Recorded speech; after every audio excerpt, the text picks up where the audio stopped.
Olá, bom dia. Sejam bem-vindos à Casa de Oxalá. Conhecer um pouquinho da minha história. Vai ser um prazer dividir com todos vocês esse momento. Sejam bem-vindos. Aqui nós temos a casa de Orixá Baralodê, de Ogum Avagã, né? Os orixás que mandam na frente dessa casa. Orixá do caminho e Orixá da guerra, né? O Orixá das batalhas, Ogum. Aqui nós temos Inhansã, né? Timbuá, que é a guarnecedora, né? Também da frente dessa casa, companheira desses orixás, né? Aqui um pouquinho da natureza, onde a gente despacha nossas quartinhas, né? Aonde a gente despacha algum banho doce, aonde também a gente tem um pouco do contato com a natureza, da onde é colhida também muitas as ervas para fazer um banho, para fazer um amaci, para fazer um reforço na cabeça de um filho. Aqui nós temos São Jorge Guerreiro, Ogum da rua, que representa o caboclo da minha falecida tia, quem coroou e cacicou a Cabocla Jurema, que é a fundadora dessa casa, né? Ele está sempre à frente, ele fica aqui na frente cuidando para nós, junto na lei da Umbanda. Aqui nós temos o Exu do dinheiro, né? O Exu da prosperidade, o Exu da busca, né? É quem nos traz também muita axé, muita coisa boa. São tudo complementos à nossa religião, né? Aqui nós temos Exu, né? Que cuida a entrada do salão do Pai Oxalá, ele que cuida a entrada do salão do seu Zé Pilintra, é ele também que nos dá bastante axé, nos traz força e nos dá a conquista do dia a dia. Sejam bem-vindos à casa de vocês. É um prazer recebê-los.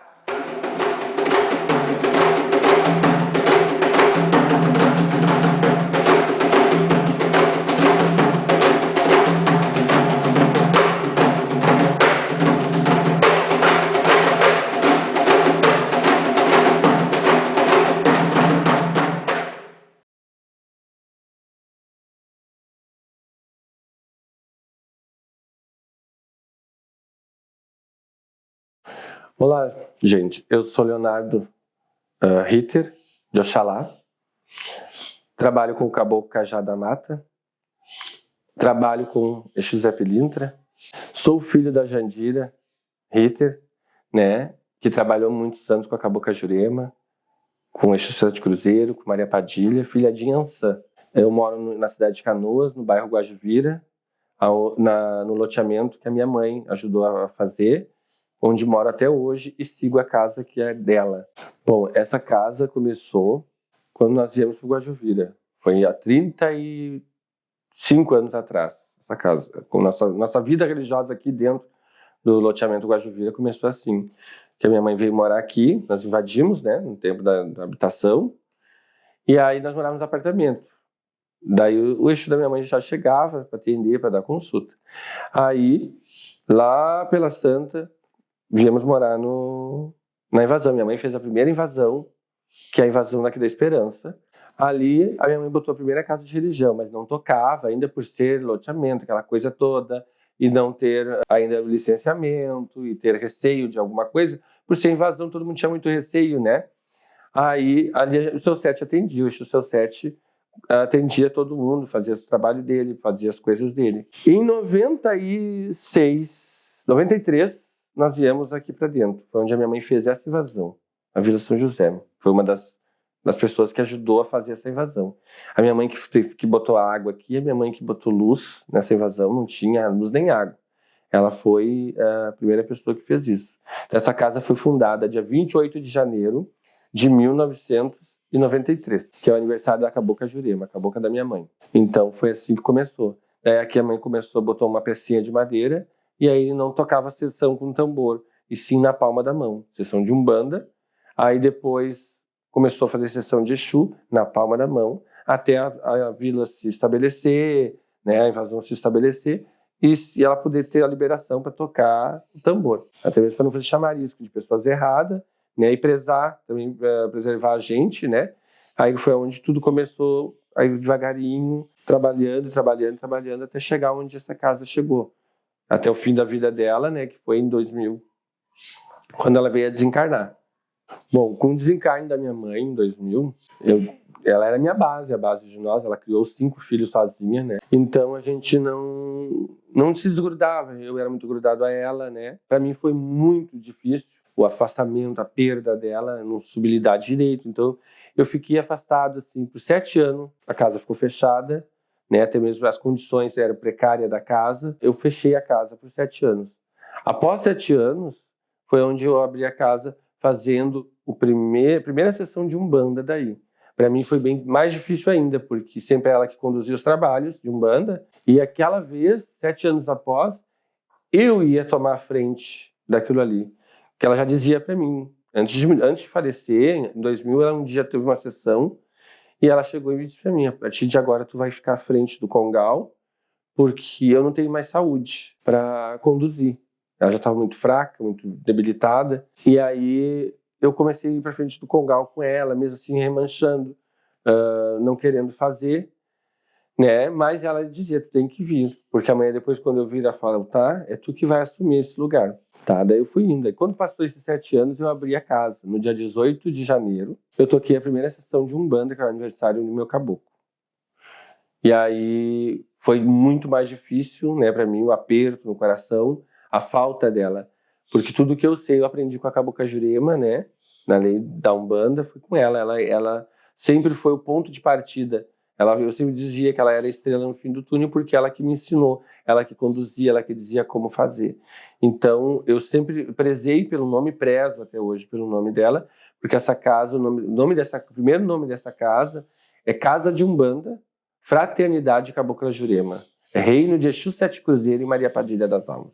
Então, é a casa, eu sempre digo que essa casa, eu zelo por ela, eu sou um zelador dela, né? Mas essa casa existe uma dona, que é a Cabocla Jurema, é o orixá de cabeça da minha mãe, a Yansan, né?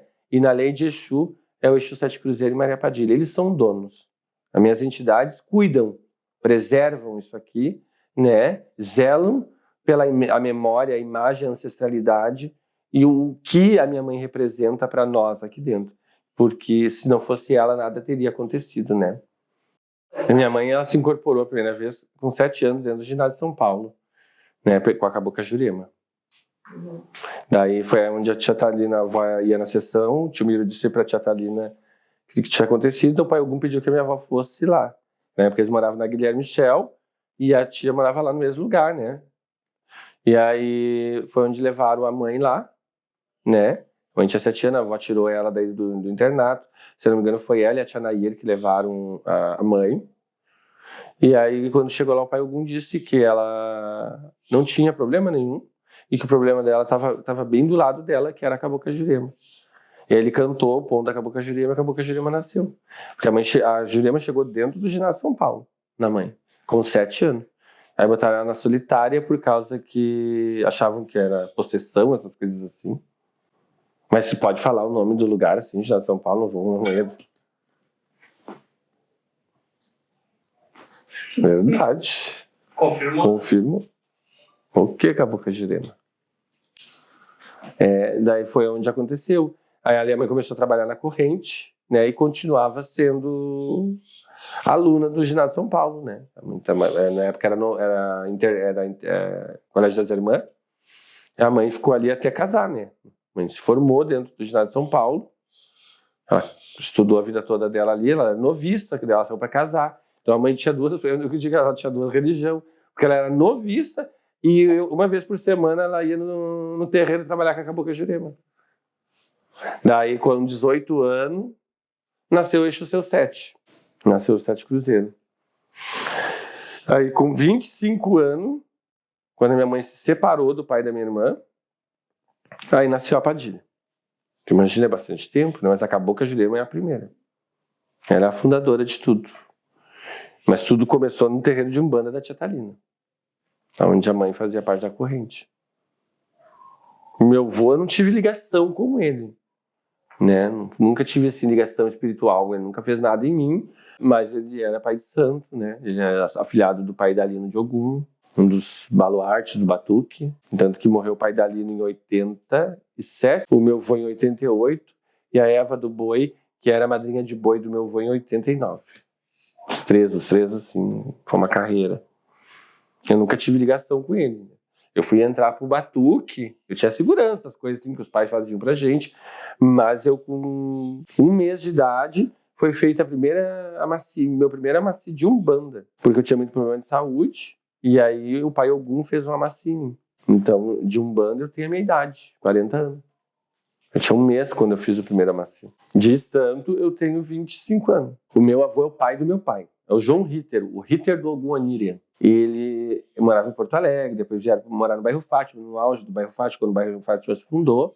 Todos os meus tios foram de religião, hoje não estão mais na religião. Minha avó também, a mulher dele, foi de religião, né? Mas no fim da vida já não estava mais. Quando eu nasci,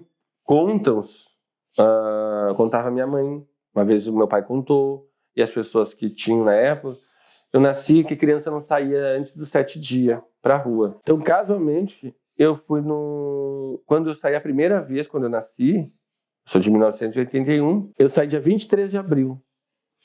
Eu fui levado na procissão de São Jorge, que a minha tia fazia, que ela era cacique de Umbanda da minha mãe, Otalina do Ogum da Rua. Foi a primeira mulher que fez procissão de Umbanda dentro de Canoas. Que na época, hoje todo mundo faz procissão de Ogum. Na época chamava-se procissão de São Jorge. E eu aprendi isso dentro da nossa casa, dentro da nossa lei, cada casa com seu fundamento, né? Mas para nós, na época, era a procissão de São Jorge, conforme mandava e rezava, porque o catolicismo também tinha muita força, né? Então, eu fui levado para apresentar para o pai Ogum. O pai Ogum andou comigo, teve a procissão, né? Aí, saindo da procissão, foram para o Batuque, na casa do meu avô, né? Na mesma noite, no dia 23 de abril. Chegando lá, meu pai e minha mãe me apresentaram para o Ogum quando ele veio ao mundo, né? Quando ele montou no meu avô, me apresentaram. O Ogum pegou a capa dele e enrolou em mim e me suspendeu, me levantou, disse que no alto e disse que a partir daquele dia eu carregaria o fardo de batuqueiro dele. Então, para mim, é um marco também isso, né? De carregar. Eu me orgulho muito desse orixá Ogum, porque ele foi o patrono de todos nós, né? De toda a casa, né? De toda a minha família. Eu aprendi a conhecer batuque vendo eles falar, a minha mãe falar, o meu pai falar como é que era na casa do meu avô. Meu avô morava no Fátima, daí veio o divórcio dele com a minha avó. Ele foi morar, se não me engano, em Sapucaí, Esteio, São Leopoldo. Ele casou com a segunda esposa, que é uma pessoa que eu tenho muito apreço também. É a Tânia, da Iansã, Tânia Vieira. É uma pessoa que eu tenho muito respeito por ela, porque foi uma pessoa marcante, teve uma coisa importante na minha vida, né, dentro da religião. E ali foi onde eu fui conhecendo o batuque. Eis que há 25 anos atrás foi onde eu me iniciei a primeira vez no batuque. Eu tinha segurança, né, no pai de santo da minha mãe, ele fez segurança para mim de barriga, e segurança, só cuidava. Mas eu fiz o meu primeiro contato dentro do batuque da nação, Jejá, foi em 94, uma coisa assim, há 25 anos atrás. E o meu primeiro amaci foi quando eu tinha 1 mês de idade. Eu sou de 81, tenho 40 anos. Foi o meu primeiro amaci de Umbanda, porque eu tinha muito problema de saúde. E o pai Ogum disse que eu precisava uma coisa mais forte do que uma segurança para me cuidar. E eu era abicum, na época diziam criança abicum. E aí foi onde foi feito o meu primeiro amaci de Umbanda. Aí todos os anos eu fazia amaci, todos os cruzamentos me levavam e fazia amaci pequenininho. Com 7 anos, aí eu comecei a desenvolver. Quando eu fiz 7 anos, eu recebi o Exu Zé Pedinta dentro de um terreiro de Umbanda. Aí foi onde ele se manifestou numa sessão de Preto Velho. Bom, eu já aprontei algumas pessoas, bastante assim. Hoje eu tenho bem poucos filhos, né? Eu já toquei batuque para muitas pessoas, fiz festas grandes, né? Para muita gente. Hoje eu faço batuque para mim, para meus filhos e para os mais chegados. Nada contra, entendeu? Mas hoje eu gosto do meu canto, eu gosto do que é meu. Eu quero, não que eu queira só o que é meu só para mim, não. Mas eu prefiro assim. Eu não sou muito de convidar muita gente. Eu gosto do meu canto. Não que quantidade não seja qualidade. Não, acho que todo mundo tem sua qualidade. Mas é por zelo mesmo, meu. Eu acho que da minha personalidade. Eu faço mais hoje em dia para os meus filhos e para mim, para os amigos, né? Então, muitas vezes sou bem rígido com eles. Não porque eu quero mal, não. Eu sempre digo a eles, vocês têm que ser melhor do que eu consigo ser. Não que eu me sinta a melhor pessoa do mundo, não.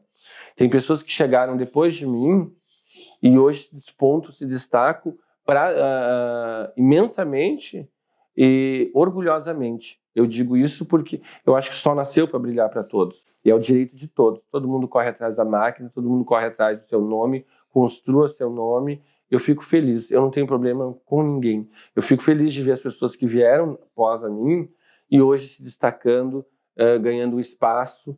E isso é bom, porque se estão ali é porque mereceram. Eu já tive o meu momento, hoje eu fico mais reservado e exijo isso dos meus filhos, que eles aprendam o batuque da gente. Eu sempre fui uma pessoa que eu sempre gostei de ler sobre tudo. Eu leio sobre budismo, sobre espiritismo, eu leio a Bíblia, eu leio sobre batuque. Eu sempre fui apaixonado pelo candomblé, eu leio, sempre li muito sobre o candomblé. Sempre digo para eles, leiam. Porque na época, eu me lembro quando eu era criança, mais rapazote, ou quando eu comecei, os pais não deixavam a gente ler livro, né? Porque eles viam que isso ali era uma arma para o mal. Então, que a gente tinha que aprender o que eles ensinavam. Né? Hoje não, eu deixo meus filhos ler. Gosto que eles leiam, às vezes leio com eles, indico o livro para eles, porque eu acho que a gente tem que ter a mente aberta a tudo e a todos. Mas aqui dentro eu exijo deles o melhor, entendeu? Porque amanhã eles vão ter a casa deles. Hoje eles estão aqui, pode amanhã não estarem, entendeu? A vida muda, a roda gira, né? E se a gente às vezes não girar com ela, a gente fica para trás. Mas eu digo para eles, amanhã quando vocês tiverem a casa de vocês ter um ponto para contar, uma história para contar, porque que nem eu tenho a minha história para contar.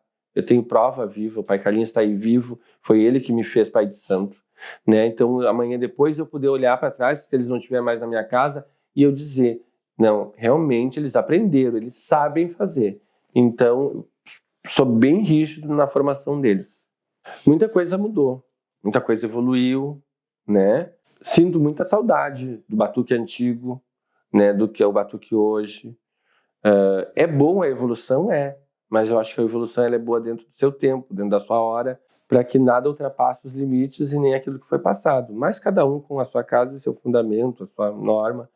Mas mudou muito o batuque. Eu nunca saí do Jejexá, né? É mesmo que o meu santo nunca aceitou outra vertente, sempre foi só Jejexá. Eu me iniciei em Jejexá há 25 anos atrás, na casa do Carlinhos da Oxum, do pai Carlinhos, conhecido Paim. É uma pessoa que eu tenho um amor, um apreço muito grande, me dou com ele até hoje, né? Por motivos. Aí acabei saindo da casa, tendo uma passagem de 1 ano e meio dentro da casa da falecida mãe Inês do Ogum, da Matias Velho, do bairro Matias Velho, na Rua Candelária, aonde cheguei na casa da mãe Guete de Xangô. 1 ano e meio depois, cheguei na casa da mãe Guete de Xangô. Quando a minha mãe faleceu, eu fui, daí saí da casa da mãe Inês do Ogum e fui para dentro da casa da mãe Guete, onde eu permaneci por 13 anos dentro do axé, até que também por motivos eu fui parar na mão do pai de santo dela, meu avô de santo, Ari de Xangô, até o fim da vida dele. Eu fui, acho que a última pessoa que ele cortou na cabeça, aí onde eu fiquei na mão dele até o último. Ele me deu o governo em vida e ele disse para mim, eu não vou estar num teu ano de governo, porque Xangô já predestinou a minha partida. E bem assim ele falou, foi no dia que eu fui jogar com ele. E aí eu disse, mas eu quero que o senhor, eu acho que eu não vou te pegar. Eu disse, mas eu queria que o senhor me cuidasse, né? Ele disse, então eu vou fazer, mas eu não vou estar aí daqui a 1 ano. E aí, realmente, após 1 ano, ele não estava. Daí eu me governei com a morte dele. E é onde eu perpetuo no axé até hoje, Xangô Aganju de Bibolá. Então o batuque mudou muito. E o meu avô de santo, que se tornou meu pai de santo ali de Xangô, no fim da vida dele, e muito estreitinho ele como um retrógrado, ele não mudou. O batuque dele era aquele batuque que ele aprendeu lá atrás, no tempo da mãe Cora da Iansã, no tempo da avó Gasparina, no tempo do vô João Dossanha, da madrinha Bela do Chapanã, que era a madrinha dele. O batuque que ele aprendeu era aquele batuque, ele não mudava, não mudou nada, sempre foi aquilo ali. Então muitos não gostavam de ir na casa dele porque ele parou, diziam que ele parou no tempo. Não, ele simplesmente fazia o que ele aprendeu. Ele não trouxe a evolução para dentro do batuque, ele não mudou a ramificação dele, continua a mesma origem de tudo, entendeu? Até o fim da vida dele. Então muitos tinham ele como um bicho de 7 cabeças, mas ele não aceitava, porque tu não pode mudar a tua origem, tu não pode esconder, tu pode mudar o futuro, mas o passado não tem como tu mudar. E aquilo ali foi o que fez, e ele fez ser respeitado. Então por isso que eu digo hoje, assim, muita coisa mudou dentro do batuque. Já não é mais as mesmas coisas, já não é mais o toque, já não é mais o mesmo tempo. Claro, o meu tempo é hoje. Eu me orgulho de hoje poder estar aqui, vivenciando. Mas eu tive o prazer maior ainda, em ter conhecido o batuque no passado, né? Porque desde criança eu ia com a minha mãe em batuque. Eu me iniciei há 25 anos, mas desde criança eu sempre fui em batuque com a minha mãe. Porque a minha mãe era feita no santo, minha mãe tinha umbanda, tinha Exu, então a gente sempre ia. Mas ela nunca exigiu que nós entrasse para dentro do batuque, que ela sempre dizia: vocês vão entrar quando vocês tiverem consciência e certeza do que vocês querem. Não vão fazer nada antes da hora, porque muda a vida. Casualmente, às vezes, toma um outro rumo e amanhã depois vocês não vão querer seguir a religião, e a religião não pode se brincar. A religião a gente tem que respeitar. E se tu entra para dentro dela, tem que seguir. Então ela nunca exigiu da gente. Então quando eu entrei, eu escolhi. Eu disse: eu quero entrar pro batuque, né? Eu só tinha Umbanda e Exu. Eu quero entrar pro batuque. Daí foi onde ela me levou, na casa do Pai Carlinhos, ao Oxum, no Beco da Servidão, número 85. Antigo Beco da Servidão. Hoje é Alcide Sabedote, número 85. E ele é amigo dela desde muitos anos, né? Se conheciam há bastante tempo. Desde a casa do Pai Nelson, da mãe Renate, que a minha mãe frequentava lá, quando tinha sessão, a festa preta velha vai em graça. E ela me levou e disse que a partir de hoje, tu vai cuidar dele. Então foi aonde ela me entregou sobre os cuidados do Pai Carlinhos ao Oxum, que foi para mim um ícone. Tudo que eu sei dentro do batuque, a maioria das coisas, os meus primeiros passos, a base de tudo foi ele. Eu aprendi com ele. Tenho muito orgulho de ter hoje ainda ele conosco, e peço ao Oxum que dê vida longa a ele, para que a gente possa ter um ícone, um baluarte, porque ele é considerado assim, né? A gente não pode tirar o posto de quem tem. E ele para mim, ele vai ser sempre. Eu sou muito grato ao Oxum Pandau Lobomi, que é a orixá Dori dele, e que peço que ela dê vida a ele, sempre, para que ele possa estar conosco ainda. Ele vem aqui em casa no meu batuque, ele vem na minha gira de Exu, e para mim isso é satisfatório, é prazeroso ter a pessoa que me fez ser o que sou hoje. Porque sem o Carlinhos da Oxum, o Leonardo nunca teria existido. O pai Leonardo de Oxalá. Nunca vou me esquecer a palavra que ele me disse para mim quando eu me aprontei. Agora acabou a brincadeira. Agora eu estou falando de pai para pai, eu não estou falando só de pai para filho. Então aquilo ali marcou para mim, sabe? Eu tenho a minha vida pessoal, todos nós temos, né? A vida civil, mas aqui dentro eu respeito muito o que eu aprendi e vou morrer fazendo o que eu aprendi.